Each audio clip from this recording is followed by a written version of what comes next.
Do we got our sideline commentator on the sideline over there, man? I don't see him. I pulled him up. I don't see him at. Okay, no. He's back in his chair. Yeah, he's back now. Muted now. So. He's back now. All right, now. So let's go ahead and get to these questions that we had. Brian Pearson asked us. He says, "Can I ask you guys a question? Who is your NFL football team? If you don't mind me asking, and who is the starting quarterback on your team?" You know who our quarterback. That should tell you who our quarterback is. We got the same squad. We're not the happiest with it. Yeah, at all. We're not the happiest with it, but we got to deal with. Sometimes you're not the happiest in your marriage, but you work through it anyway. And we about to. And right now, us and our quarterback, we need counseling.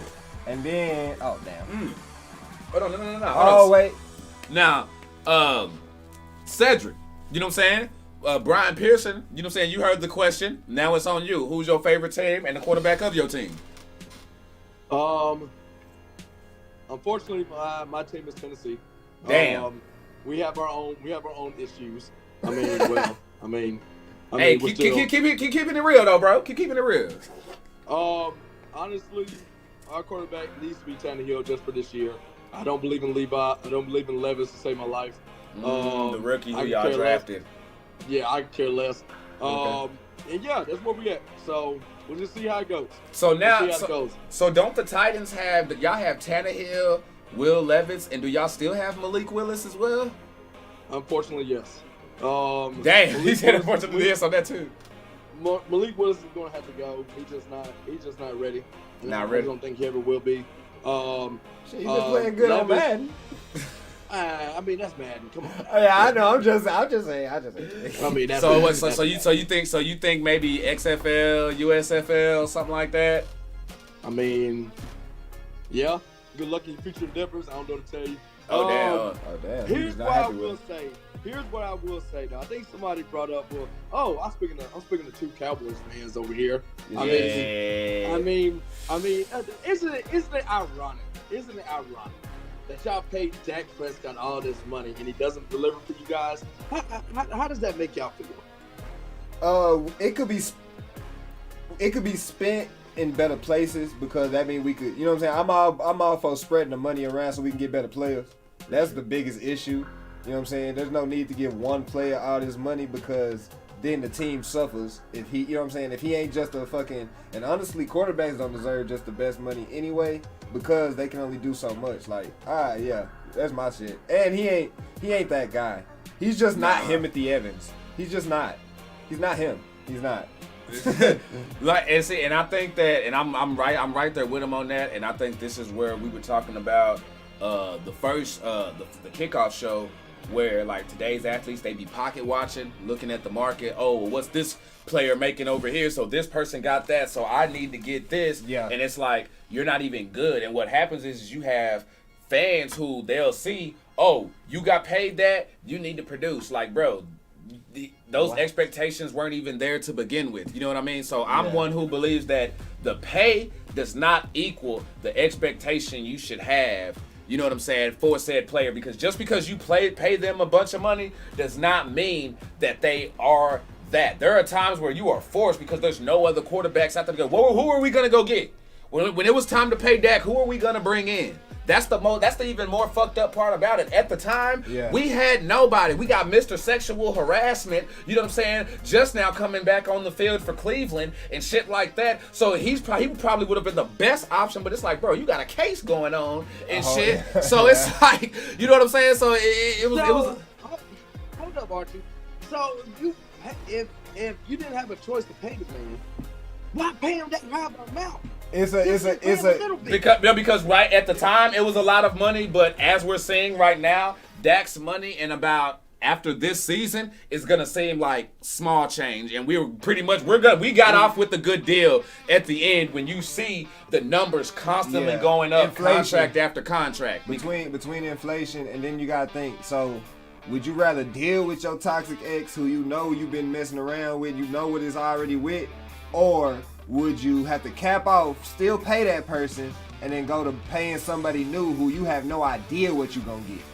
I think that's probably the biggest decision with why they keep him and pay that money. You see what I'm saying? Because it's still a business. Dak can say, you know what, y'all ain't gonna pay me, I'm gonna walk. And now they gotta go pick up some trash person that's not even the third string. You see what I'm saying? That's just left over in free agency and shit. Lucius, I disagree. Not Jerry Jones' fault on that one. Jerry Jones, that's a he's become an easy scapegoat for a lot of things. He's become a very Jerry Jones has not been the reason for anything in about, I want to say honestly, and I'm gonna go ahead and say it. Because I was saying 7 to 8 years, a couple of years. It's been about 10 years where you haven't been able to blame Jerry for like what? I'm not gonna blame, my owner went and said something for what the players went and did. Motherfucker, you got paid. You better not sit there and tell me just because somebody said something in the media or your owner said something in the media that fucked you up and threw you off your motherfucking game. I ain't trying to hear that shit. And look at the draft picks. We drafted a Hall of Famer who already retired. You know what I'm saying? You got was it Travis Frederick? You know what I'm saying? Tyron Smith. Like, we've done a lot of big things. It's just the players have not produced on the field. The one thing that I will give Jerry Jones is at fault for is for not caring as much about defense when it comes to the secondary. That's about it. Yeah. Okay. Well, I am so sorry for turning this to a Dallas Cowboys podcast. All right. Let's switch to another. Well, is there any other topics before we? Let's get through these Wisconsin. Brian had another question. So then he say other question. The football teams. Oh, and his was the Saints with Derek Carr, his quarterback, who gonna do big things. He said, what we think our football team's gonna do this year, make the playoffs, Super Bowl. Look, that's his team. My shit in general is we have to win an actual playoff game. That is my only goal for the Cowboys. I'm not calling Super Bowls. I don't know much about the draft, so I can't go to that part.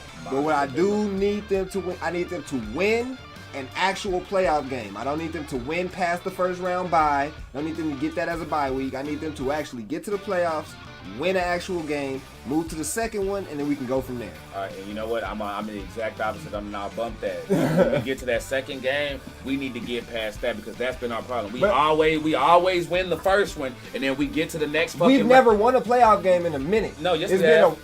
We have. When? We have. Dak has won us one, and Romo has won us exactly. Two in the past. How long? But we get to the divisional round. We get to the game that if we win that game, we get to the NFC Championship. That's the one where we come across with Aaron Rodgers. Like, for me, us just winning one game in the playoffs is not enough. We ain't won them bitches, is my point. We just got to win. But, you know what I'm saying? That's what he said. You got that part. They just thugging. They just shouting out their shit. Okay. 24. They bringing back 2024 arena football. That's going to be lit. Not going to lie. Especially if they make a game out that motherfucker. Mr. Cowboys fan on the podium. Y'all just want to target us. Y'all know we like to rant for this shit. Why did your team let go of Ezekiel Elliott? If you don't mind me asking, he wasn't bad a running back. Give us your take. In simplest terms, too much money, not enough production, and running backs have a short lifetime. He was already at the end of his boat, and he wasn't prepared to take the pay cut to be a fullback, and that's where we would have needed him best, to be a fullback and be our 1-2 punch with him and what's called it. And he got too much of an ego to do that shit. He said it all right there. Listen, I'm gonna end this talk about this. What does Michael Thomas and a cat have in common? They both ain't got no balls. Now, all right, next time. Nah, facts, yeah, we good. Pull up. No, we're good. We got the Vikings versus the Eagles right here ready to go. So we're about to go ahead. We finna see that boy Tyler Connor to this next game. Said we'll see you over on the sidelines, my guy. Pull up. And y'all, we gonna get back to some of this DTKA sports action. So, hey, appreciate that, Brian, for the questions.